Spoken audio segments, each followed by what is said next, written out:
A detração ou a popular fofoca é o tema deste livro aqui do professor Leandro Carnal. É sobre isso que ele vai conversar agora com a gente. Ao falar mal de alguém, imediatamente eu começo a estabelecer o fato que eu e você, ao falarmos de uma terceira pessoa, estamos estabelecendo uma aliança. Nós não somos aquela terceira pessoa. Isso cria a nossa identidade. Isso cria uma relação de amizade. Você é amigo também por falar mal de X ou Y e falar bem de X ou Y.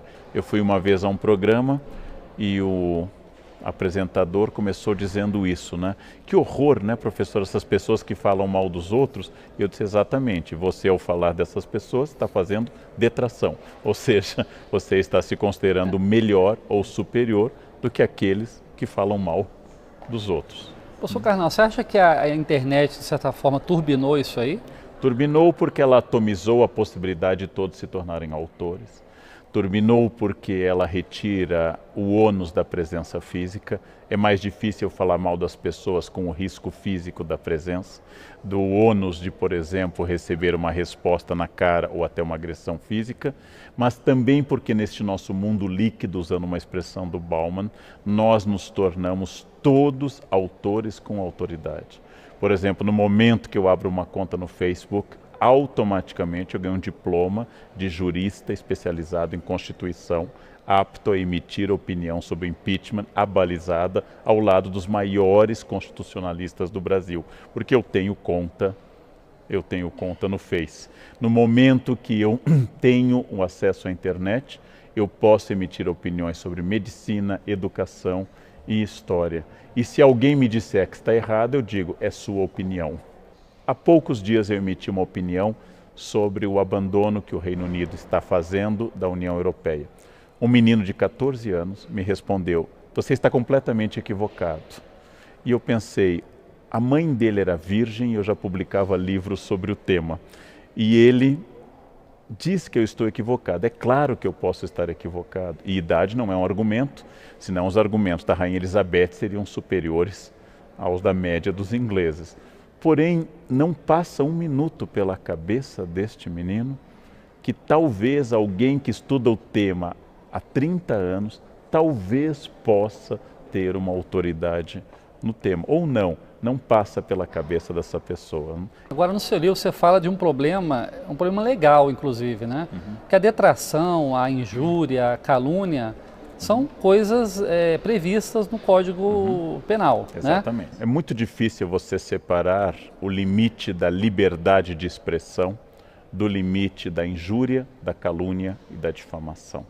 Em nome da liberdade de expressão, a gente acha que pode dizer tudo sobre todos. Ora, as palavras ferem, as palavras podem reduzir as pessoas, as palavras podem atacar, as palavras podem representar, inclusive, diminuição de questões profissionais das pessoas.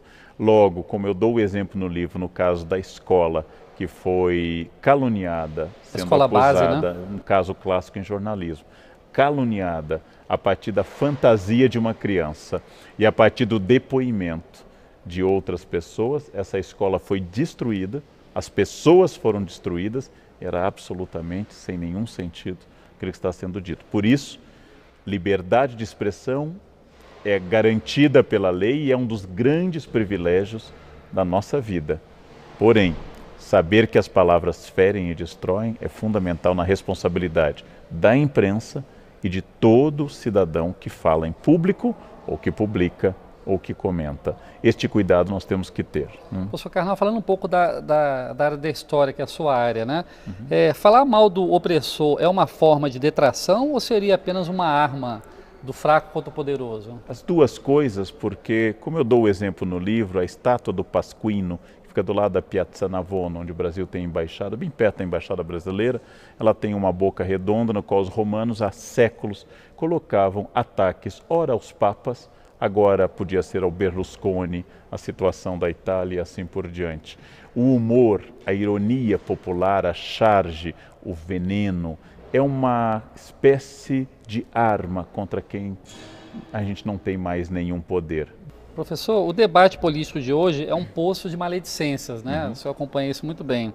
Sempre foi assim ou a gente está vivendo um momento excepcionalmente ruim? Ah, sempre foi assim. No século XIX, quando Dom João VI chegou, o príncipe ainda regente, não, Dom João VI, e colocou nas portas da Casas PR, Príncipe Real, os cariocas leram como põe-se na rua. A detração política tem uma função. O problema, se ela é apenas o ataque, e o problema maior é dar mais atenção à vida pessoal do candidato do que às suas propostas. O candidato ser ou não ser casado, o candidato ser ou não ser um homem fiel, o candidato ser ou não ser hétero é absolutamente irrelevante em relação às propostas dele para a economia, para a diplomacia, para os blocos econômicos e Agora, assim esse é um por modelo diante. bem norte-americano que a gente segue. Na Europa isso não acontece, né, A professor? Europa menos interesse na vida pessoal. Nos Estados Unidos, a cultura da democracia midiática tornou a vida pessoal mais importante. O candidato deve necessária e obrigatoriamente ir para a convenção do partido com a sua esposa, de preferência com 2 filhas, esse é o ideal. Se forem loirinhas, melhor ainda.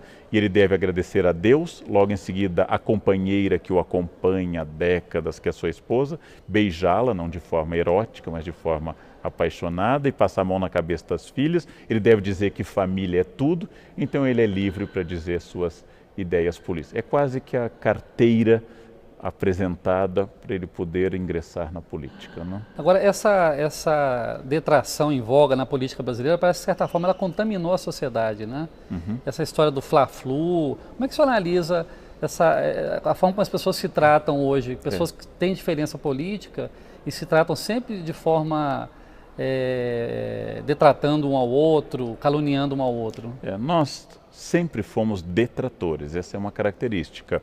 Ulisses Guimarães chamou a junta militar de 1969 de os 3 patetas. Não era uma análise política, não era uma referência ao Moe, ao Larry, ao Joe, como uma tentativa de estabelecer uma proximidade com essas personagens.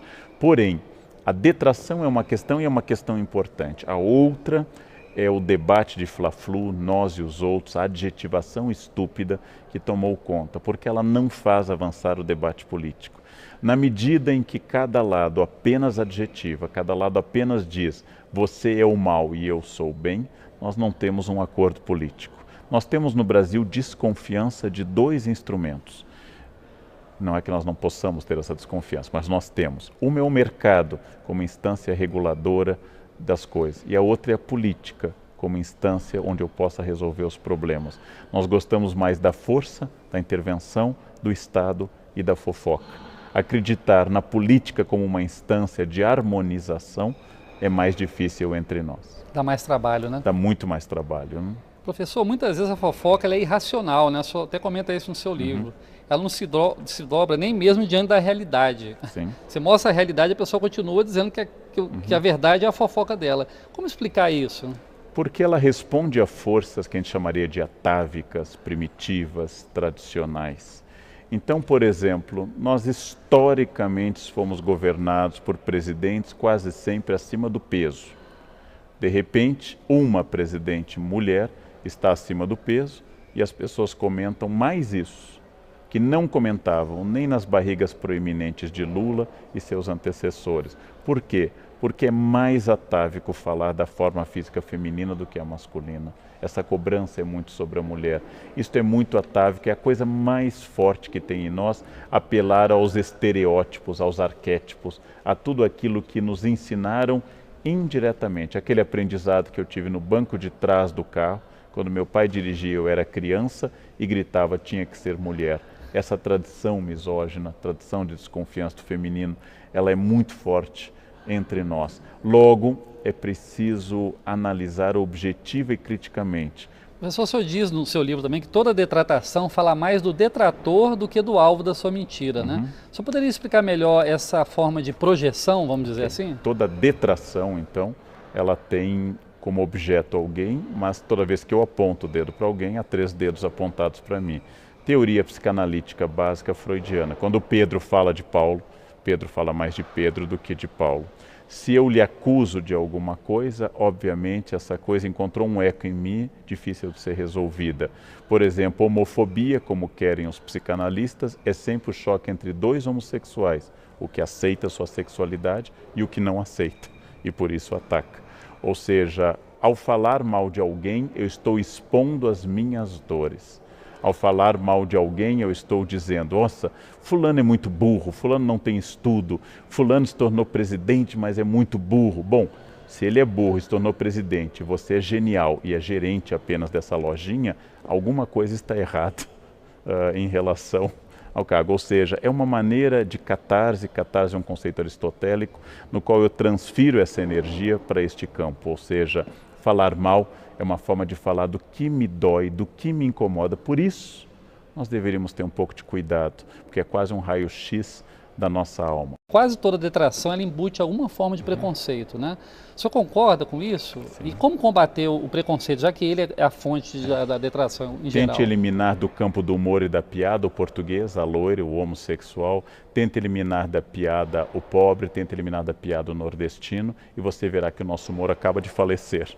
Porque o humor é um dos grandes campos do preconceito. Isso não entre nós. Na Grécia, Aristófanes, ao falar de Sócrates, Aristófanes, ao falar da democracia, nas suas comédias, cometia os mesmos tipos de preconceito. Então, o preconceito é um dos elementos que estabelece uma tentativa de aliança entre mim e o outro. Ele nasce da ignorância e o preconceito nasce também do medo. Se eu tivesse que achar um pai e uma mãe para o preconceito, um é a falta de conhecimento e o outro é a angústia do medo. Essas duas coisas que existem em todas as pessoas, porque todos nós temos medo, elas fazem surgir exatamente isso. No alvo do meu preconceito está o meu desejo. Está o meu desejo a todo instante, aquilo que eu projeto no outro. O preconceito é muito forte, livrar-se dele é quase impossível. Para que ele seja superado, nós precisamos de duas coisas. Uma é a educação, que é o consenso, e a outra é a coerção, que é a lei. Eu acredito em campanhas e debates sobre, por exemplo, a presença do negro na sociedade brasileira fundamental e também acredito que nós precisamos continuar, que o racismo seja crime inafiançável. A junção dessas duas coisas faz com que as pessoas comecem a abandonar a barbárie do racismo. É preciso haver educação sobre o trato com as mulheres, que transforme as pessoas, e é preciso haver Lei Maria da Penha. Essas duas coisas podem resolver a médio e longo prazo. Imediatamente, não, porque nós somos formados por uma sociedade preconceituosa. Não, porque o senhor falou no livro que a criança tem humor, ri e não é um humor preconceituoso, né? Exatamente. Marcou muito essa frase do senhor no seu livro. Professor, muito obrigado pela entrevista à TV Câmara, agradeço, um prazer. programa Casa das Palavras, e sucesso aí no seu livro. Obrigado.